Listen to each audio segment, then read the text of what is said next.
What is really good? What's going on, everybody? We're gonna get this show started. I decided today, normally we do gold member lives, but I felt like scams are something everybody really need to be aware of in this industry as you move forward. But before we do that, you're quite aware of what we have to do. We gotta roll credits. So let's do that.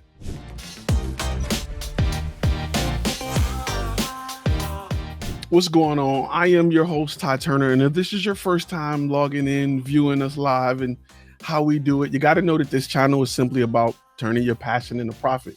If you want to go somewhere and learn how to make your grandmama's stomach smaller on Photoshop, this is not the place. But if you want to learn how to get that bag, this is where you need to be, because we help you turn your passion into profit. Today, we're going to talk about scams, because as a business owner, you're going to run into a lot of scams. The reason why I wanted to go public, because I wanted people to chime in about the scams that they have came across, things that they've run into when it comes to being in this industry. A lot of scams that I have run into has been around the idea of banking and credit card and all kind of fraudulent stuff like that. The number one scam I used to run into is people saying, hey, we want to book you for a shoot that's in your city. You know, how much are your services? Can you guys pay for the Airbnb, or can you guys pay for the location if we send you a money or we send you a check? And what they do is they try to send you, let's say your video production is $5,000. They'll send you a $10,000 check, and they'll say something along the likes of, hey, you know, the venue is $3,000. Can you pay them? We made a mistake and sent you too much, or something like that. You go cash this check, which will clear. It'll look solid. You'll take cash out, or you'll wire it, or you'll Western Union it, and you'll send it. They'll get that money, and later the check will default. The bank will come back and look for it, and they will pull the money out of your account, or they will freeze your account. And that's not a good look, because if you don't have that money to cover it, you will get blackballed and blacklisted from all the banks, and it'll go on your credit score. And there's tons of other things that could happen if they have determined that you had something to do with it. You could possibly face charges if you can't prove that this is what happened. And some people can, some people can't. I've seen people who this happened to on a personal level, and they were prosecuted. I mean, I've actually known somebody personally who shared an account with their parents. And this was years ago. They shared like a family account, and they used the family account to cash a check, and the family account was frozen. The family account had issues.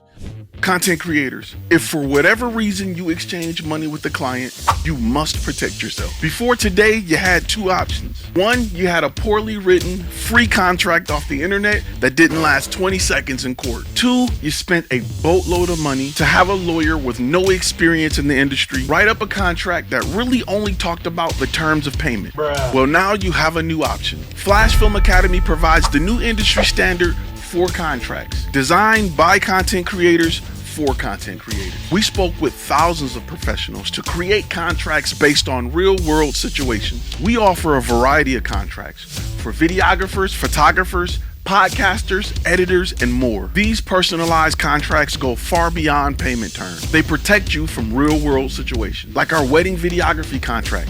It includes many clauses, but one of my favorite is one that makes sure you and your team eat while filming a wedding. You may think that's something simple, but a lot of videographers run into situations where clients don't want to feed them. Or our second shooter agreement. So if you do hire someone to help you, they can't be on your shoot generating business for themselves. They understand that while they are working for you, they represent your brand. Or our video production contract, which allows you to make more money per shoot because it gives you the ability to resell footage to stock video sites. Each of our 30+ contracts have multiple clauses specifically designed for each job type. And with the feedback from content creators like yourself who are working in the industry every day, these contracts will stay updated. You can purchase these contracts individually or in a pack. Click the link below. FlashFilm Academy.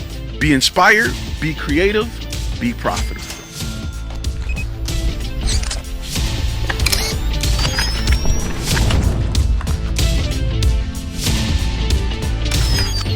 That's one scam. A second scam is companies or people who are trying to figure out who do you use as your credit card vendor? Like, who do you accept credit cards through? Anytime a client asks me that, I know instantly it's a scam. Who cares who I accept credit card through? The thing is, do we accept credit cards? Yes or no? The reason why they're trying to figure it out is because certain companies, they know certain loopholes or have certain backdoor access or whatever, and they know that they can scam you if you have a Square Pay, let's say, over a Stripe. They know how to manipulate the system so that things look right. And usually they'll overpay, ask you to cash it. Usually Square Pay, they want you to have Square Pay simply because they can overpay you. You can pull instant money from Square Pay. It can go in your account instantly, and then you can pull the funds out and do what you got to do, or give money back or whatever. So that's another scam that's used a lot in the industry. And you tend to find those a lot on companies when you go through lead generation companies like Thumbtack and stuff like that, because for them, it's free to make a post on Thumbtack. It's copy and paste. They can just send it out to 50 people. They can create 50 listings in 50 different markets. And as long as they get one or two, you have to understand it's pure profit for these guys. So it's a game of numbers. It's a complete game of numbers. They don't need to be highly acceptable or highly good at it. They just need 1 out of 50 to send them back $2,000, $3,000, $4,000, $5,000. Because what they'll do is they'll make it, hey, you guys, you're charging $5,000. You've been wrote this great quote for $5,000. They're like, look, our budget is $6,000. We really like you guys. We'll send you $6,000. You're like, wow, okay. And then you'll get a check for $10,000. And they're like, oh, you know what? The lady managed, they can put the venue check and the regular check. Hey, just send us back the $3,000. Or you know what? For your inconvenience, we'll give you another $1,000. You keep $7,000. Just send us back $3,000, or pay such and such at this address. Cash App him here, or Venmo him here, or Western Union him here, and just send him the rest, and that way it'll cover the shoot for a month from now. And the shoot is usually off. It's usually 60, 90 days away. It's never like next Tuesday. So and you'll be shocked because you'll have a retainer, or you'll have a your non-refundable retainer, which we previously called deposits. You'll have that set up, and they'll try to pay the whole thing, or they'll pay your retainer and pay a little bit more than that in hopes to look like the nice guy. Now, they will go through the process. Rarely will you get them on the phone. These will usually be clients that you deal with via text message or via email. And that may sound weird and crazy, but I have tons of clients that have spent 10, 20, 30,000, and we've only talked via email. They may have been, at University of Louisville, Kentucky, or just a lot of really nice places that were out of the state. And it worked better for us to communicate that way. The first time I've heard some client's voice is literally pulling up at the location saying, hey, we're here, we're on location, where can I find you? So it's not rare that you have that happen. I've also had that happen with clients who are out of the country. Hey, we need some American footage of 2 girls enjoying a Coca-Cola, and then they open our umbrella that we're going to send to you, and they'll go through that whole, we're not over there, we're over here, we just need you to go out and film it, and we're going to send you everything. So that I usually see that scam there. So that's something you also want to be careful of. A side note, and another scam is when it comes to selling gear. Be very careful when you sell gear to people who pay with a online form of payment, right? Who pay, and this is for gear that you hand over in person. I don't hand over gear and somebody say, let me Cash App you, bro. It's not happening.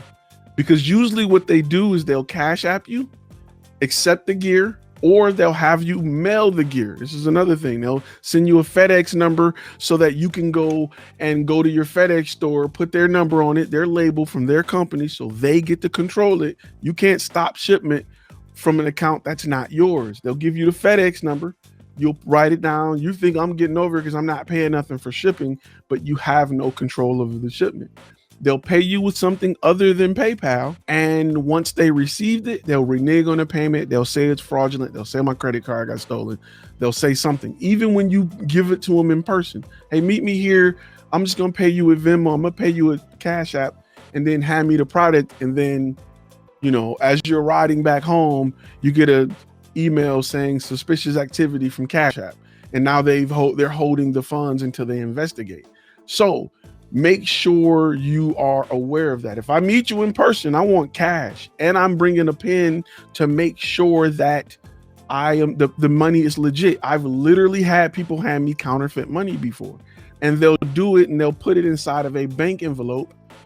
And they'll just hand you the money. Nope, take that money out, count it out. We're going to count it right here, and we're going to definitely look at it, because I've had that happen. You get a lens, you're trying to move, you get a little desperate, nobody's calling, nobody's biting. Then you get a call at 7:30 at night saying, hey, meet me at 9 tonight in a Walmart parking lot.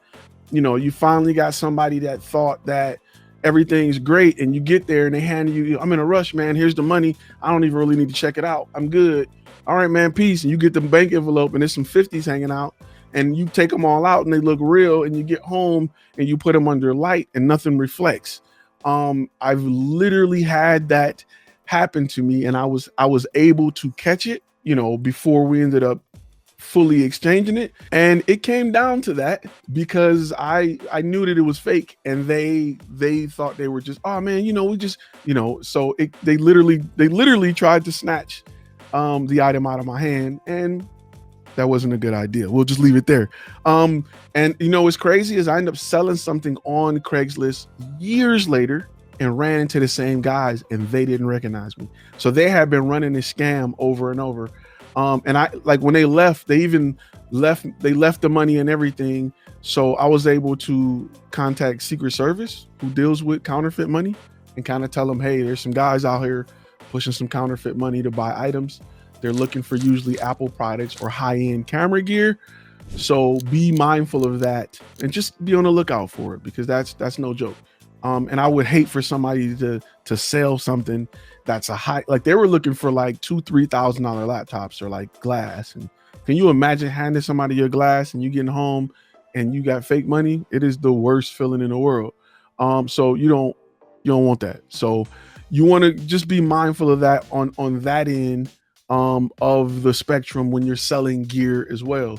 And I know a lot of people are looking into the idea of renting gear, and I'm kind of working on some things to kind of give you guys more information on the safest way possible to do that. Most importantly, you want to make sure you have insurance, and there are steps involved before you just trust anybody who run up with the money, to rent your gear. I would love to happen to land a 70 to 200 for $250.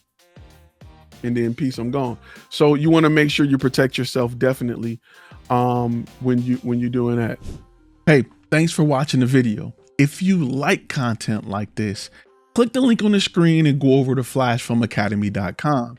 We have a membership that will give you access to 300+ hours of content designed to help you grow your business. That's all we talk about. Click that link, start your trial. We even have premium courses, contracts, and templates, all for the business side of this industry. You can go somewhere else to learn how to take pretty pictures, but when you're ready to get that bag, when you're ready to do this for a living, that's where FlashFilm Academy comes into play. All right, see you in the next video.